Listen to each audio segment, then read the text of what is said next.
So tonight, we're heading into Purim. And so I have a little Purim story, which I find was at least very relevant for me when it was taught to me by Rabbi Reuven Korn here in Israel. And it goes as follows. So when the Jews came out of Mitzrayim, it says that to accept Torah, Hashem threatened to wipe us out. He held Sinai out over our heads in order to accept the Torah. And so the question is, what does it mean? We just came out of Mitzrayim. We saw the miracles of the 10 plagues. We saw the miracle of the clouds of glory and the fire, and the clouds of glory protecting us from the arrows of the armies of the Egyptians, and the fire lit the way at night. The clouds protected us during the day. It was as a carpet. It smoothed out the desert as we traveled. No snakes, no scorpions, no insects. And at the same time, we saw what happened with the miracle of the splitting of the Red Sea, and how the Egyptian army, the most powerful army in the world, the Egyptian Pharaoh was the king of the world, wiped out by Hashem. We saw the miracles that Moses performed.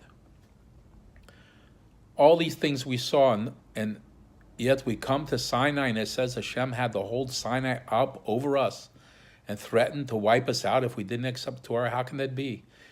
We were at that moment, we left Mitzrayim at the lowest possible level. And before receiving the Torah, we were at the highest possible level.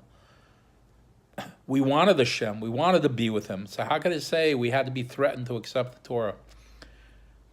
What does it mean? It means that we wanted Hashem so much. Hashem took away from us our ability, our desires for the physical world. On the contrary, it's not that we didn't want the Torah. It didn't have to be forced on us. We wanted to be so close to Hashem, we had no choice but to want Hashem. The choice of not being with Hashem was taken away from us.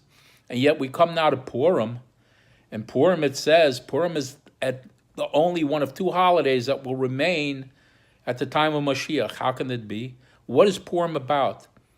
Purim took place over a 13-year period. That whole period, Mordechai and Esther, King Achashverosh, Haman, that whole process was over 13 years, and especially that last year. But what happened is the things that took place were embedded in nature. We didn't see the open miracles of Purim. We didn't see it like we saw coming out of Mitzrayim. Everything was hidden. It was a gradual progression. And yet the pieces that Hashem manipulated and put in place, now that we look back, we can see what took place. We can see the open miracles. But at that time, we couldn't. And the Jews in the time of Purim, that whole process, they had 2 choices. One choice was to convert, not to be a Jew. And the other choice was to say, I'm a Jew. I don't care what happens.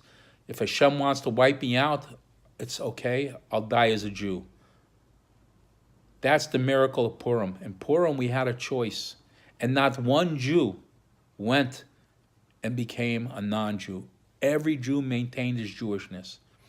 And that level is a much, much higher level than a level where you're already so connected to Hashem, you have no choice but want to have Hashem. When the choice is taken away, that's one level. But a higher level is when you yourself have to make the choice to stay connected.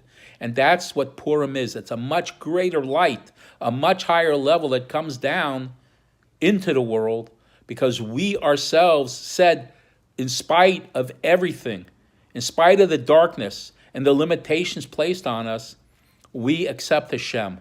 We want Hashem and nothing else. And that's the beauty and the miracle of Purim. So Chag Sameach, go into Purim with a level of consciousness where you understand the importance of what it is to be a Jew. I love everybody. Chag Sameach.